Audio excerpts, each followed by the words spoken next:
চলে গেলেন বর্ষিয়ান কংগ্রেস নেতা রনেন বাগচি। সালানপুর ব্লক স্তরে দীর্ঘকাল তিনি কংগ্রেস রাজনীতি করেছেন। সালানপুর ব্লকের সভাপতি থেকে শুরু করে প্রদেশ কংগ্রেসের সদস্য ছিলেন। দেখুন, আমরা কংগ্রেস আগে তো কংগ্রেসই করতাম, সবাই টিএমকে।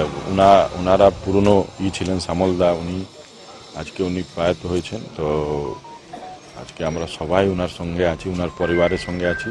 আমাদের বিধান উপাধ্যায় একটু আগে ওনার ওয়াইফ সঙ্গে কথা বলেছেন।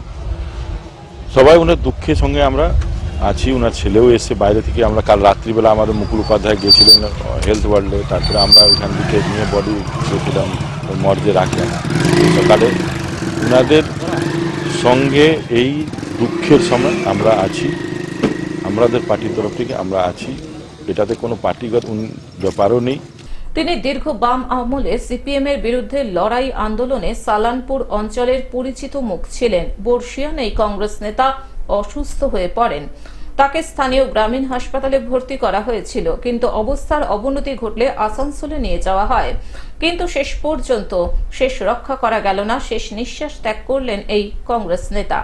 একসময় সালানপুরে রূপনারায়ণপুর এলাকায় শ্যামল মজুমদার আর রনেন বাগচির জুটি রাজনৈতিক ইতিহাসে এক অনন্য দৃষ্টান্ত স্থাপন করেছিল। বর্ষিয়ান এই নেতার মৃত্যুতে রাজনীতি ভুলে শ্রদ্ধা জানাতে আসেন স্থানীয় তৃণমূল নেতা ভোলা সিং থেকে শুরু করে রাজনৈতিক দলের মানুষজন। প্রকৃতভাবে যদি গার্জিয়ান হিসেবে ব্লকে আমাদের কেউ ছিল, সেটা রনেন বাগচি। আজকের নয়, 1998 সালে যেদিন থেকে চিত্তরঞ্জন কলেজে ছাত্র পরিষদের রাজনীতি শুরু করি, যে দুটো মানুষের ভরসায় চিত্তরঞ্জনের ছাত্র পরিষদ করার সাহস পেয়েছিলাম, তার মধ্যে একজন শ্যামল জেঠু ছিলেন। উনি তো আগেই চলে গেছেন, বাগচি জেঠু আজকে চলে গেল। তাকে শেষ দেখা দেখতে এলাকার মানুষের ভিড় লক্ষ্য করা যায়। বর্ষিয়ান কংগ্রেস নেতার মৃত্যুতে শোকের ছায়া নেমে এসেছে আসানসোলের সালানপুর ব্লকে। আমার ছোটবেলার বন্ধু, একদম 1 বছর থেকে ওরও 72, আমারও 72, একসঙ্গে পড়াশোনা করেছিল কলকাতায়। তারপরে এখানে চলে আসে 74 সালে পার্মানেন্ট।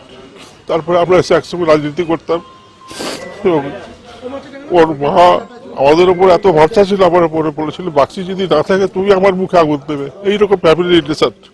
আসানসোল থেকে সৌমিত্র গাঙ্গুলির রিপোর্ট, গ্লোব নিউজ। এখন থেকে গ্লোব টিভি দেখুন আপনার স্মার্টফোনেও। গুগল প্লে স্টোর অথবা অ্যাপল স্টোর থেকে ডাউনলোড করুন গ্লোব টিভি লাইভ অ্যাপ। এছাড়াও জিও টিভি অ্যাপ থেকেও দেখুন গ্লোব টিভি লাইভ।